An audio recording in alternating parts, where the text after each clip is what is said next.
حضور علیہ الصلوۃ والسلام کے صحابہ کے اندر وہ کون سا جذبہ تھا جس نے انہیں اپنے سے طاقتور باطل قوتوں سے ٹکرانے کا حوصلہ عطا کیا؟ وہ کون سی طاقت تھی جس کی بدولت حضرت بلال حبشی رضی اللہ تعالیٰ عنہ گرم ریت پر لٹائے جانے اور سینے پر پتھر رکھنے کے باوجود کلمہ حق کہنے سے باز نہ آئے؟ کس بھروسے پر صحابہ کرام نے اپنے گھر بار چھوڑ کر ہجرت کی، مصائب و آلام برداشت کیے؟ میدان کربلا میں حضرت امام حسین رضی اللہ تعالیٰ عنہ کے صحابہ نے عشق و وفا کی جو مثال قائم کی وہ رہتی دنیا تک یاد رکھی جائے گی۔ میدان کربلا میں حضرت امام حسین رضی اللہ تعالیٰ عنہ کے صحابہ نے عشق و وفا کی جو مثال قائم کی وہ رہتی دنیا تک یاد رکھی جائے گی۔ صرف 72 نفوس، ان میں عورتیں اور بچے بھی شامل، ان کے مقابلے میں 22,000 یزیدی فوج کا لشکر۔ یہ سب دیکھ کر بھی حضرت امام حسین رضی اللہ تعالیٰ عنہ اور آپ کے اصحاب کے قدم کیوں نہ ڈگمگائے؟ السلام علیکم ناظرین، میں ہوں آپ کا میزبان احسن علی۔ ناظرین، آج کی اس ویڈیو میں ہم بات کریں گے وفا اور قربانی کا حقیقی مفہوم کیا ہے، وفا کا حق کیسے ادا ہوگا، قربانی سے در حقیقت کیا مراد ہے، عشق کی وہ لازوال قوت جو باطل قوتوں سے ٹکرانے کی ہمت اور حوصلہ عطا کرتی ہے وہ کیسے حاصل ہوگی، ایک اللہ کا طالب راہ حق پر کس طرح وفا کا حق ادا کر سکتا ہے، اس راہ پر اسے کون سی قربانی دینا ہوگی۔ ناظرین، موضوع پر آگے بڑھنے سے پہلے آپ سے ریکویسٹ ہے کہ اگر آپ نے ابھی تک ہمارے چینل کو سبسکرائب نہیں کیا تو سبسکرائب کر لیں اور ویڈیو کو لائک کرنا مت بھولیے گا۔ ناظرین، قرآن مجید میں سورہ آل عمران کی آیت نمبر 92 میں ارشاد باری تعالیٰ ہے، لن تنالوا البر حتی تنفقوا مما تحبون۔ اس آیت مبارک کا مفہوم یہ ہے، تم اس وقت تک البر کو نہیں پا سکتے جب تک تم اپنی محبوب ترین چیز کو اللہ کی راہ میں قربان نہ کر دو۔ البر سے مراد اللہ تعالیٰ کی ذات ہے۔ ناظرین، راہ حق سے مراد راہ فقر ہے۔ فقر حضور علیہ الصلوۃ والسلام کا حقیقی ورثہ ہے جس پر آپ صلی اللہ تعالیٰ علیہ وآلہ وسلم نے فخر فرمایا، اور راہ فقر راہ عشق ہے، اور عشق وفا اور قربانی کا تقاضا کرتا ہے۔ اگر مشکل وقت میں ساتھ چھوڑ دیا تو یہ وفا تو نہ ہوئی، اگر قربانی کا وقت آیا اور سالک پیچھے ہٹ گیا تو یہ اس کی طلب صادق تو نہ ہوئی۔ ناظرین، حضور علیہ الصلوۃ والسلام نے جب اعلان نبوت کیا تو جن صحابہ نے آپ کی دعوت پر اسلام قبول کیا تھا اور آپ صلی اللہ تعالیٰ علیہ وآلہ وسلم کی نبوت اور رسالت پر ایمان لائے تھے، ان پر کفار کی جانب سے مصائب اور تکالیف کے پہاڑ ٹوٹ پڑے۔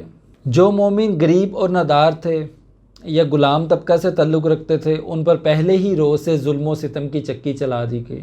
انہیں اتنی شدت سے جسمانی، روحانی اور مالی اذیتیں دی گئیں کہ ان کا تصور کر کے ہی روح کانپ اٹھتی ہے، مگر آفرین ہے ان اصحاب رسول پر کہ نہ تو ان کی وفا میں کوئی کمی آئی اور نہ ہی قربانیوں سے پیچھے ہٹے۔ وفا کا اصل مفہوم سمجھنا ہو کہ اس کا حق کیسے ادا ہوگا تو اس کے لیے صحابہ کرام رضوان اللہ علیہم اجمعین کی مثالیں ہمارے سامنے ہیں۔ عزیز و اقارب نے ساتھ چھوڑ دیا، معاش کے ذرائع چھوٹ گئے، غربت، مفلسی اور فاقہ کشی نے گھروں میں ڈیرے ڈال دیے، جسمانی اذیتیں سہنی پڑیں، قبیلہ کی سرداریاں اور اعلیٰ مراتب بھی چھن گئے، مال و دولت جاتا رہا، گھر بار چھوڑ کر ہجرت کرنا پڑی، لیکن ناظرین پھر بھی کوئی باطل قوت ان کے جذبہ ایمان اور حضور علیہ الصلوۃ والسلام سے وفا کو متزلزل نہ کر سکی۔ ناظرین، وفا اور قربانی کی دوسری مثال واقعہ کربلا ہے۔ حضرت امام حسین رضی اللہ تعالیٰ عنہ کے اصحاب جانتے تھے کہ اگر حضرت امام حسین کا ساتھ دیں گے تو شہید ہوں گے، اور اگر یزید کا ساتھ دیں گے تو آسائشات دنیا اور زندگی ملے گی، لیکن عقل پر عشق حاوی ہو گیا۔ عشق نے کہا کہ وفا کا حق ادا کرنا ہے تو سر کٹانے سے ہی وہ حق ادا ہوگا۔ اپنی جان کی قربانی دے کر حیات جاودانی پا لی اور رہتی دنیا تک امر ہو گئے۔ یہ تھا وفا کا اصل حق، یہ تھی حقیقی قربانی۔ وفا اور قربانی کا حق ادا کرنے کے لیے عشق حقیقی سے قلب و باطن کو سرشار کرنا ہوگا، تزکیہ نفس کر کے دل کو دنیاوی آسائشات اور مال و دولت کی ہوس سے پاک کرنا ہوگا، تب ہی عشق اور وفا کا حق ادا ہوگا۔ حضرت سخی سلطان باہو رحمۃ اللہ علیہ پنجابی ابیات میں فرماتے ہیں، عاشق نیک صلاحیں لگ دے تاں کیوں اجاڑ دے گھر نو ہو، بال مواتا برہوں والا نہ لاندے جان جگر نو ہو، جان جہان سب بھول گیوں نے پئی لوٹی ہوش صبر نو ہو، میں قربان تنہا تو باہو جنہاں خون بخشیا دلبر نو ہو۔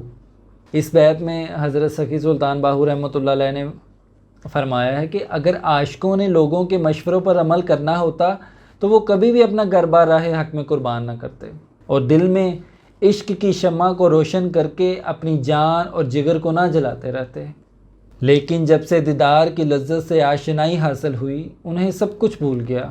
میں ان کے قربان جاؤں جنہوں نے راہ عشق میں سر بھی قربان کر دیا اور اپنا خون بھی محبوب کو بخش دیا۔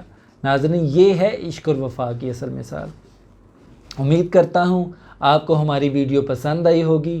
کمنٹ سیکشن میں ضرور بتائیے گا۔ اگر آپ نے ابھی تک ہمارے چینل کو سبسکرائب نہیں کیا تو سبسکرائب کر لیں اور بیل آئیکن کو پریس کرنا نہ بھولیے گا تاکہ فقر و تصوف کے ایسے بے شمار موضوعات پر ہماری ویڈیوز کی نوٹیفیکیشن آپ تک پہنچے سب سے پہلے۔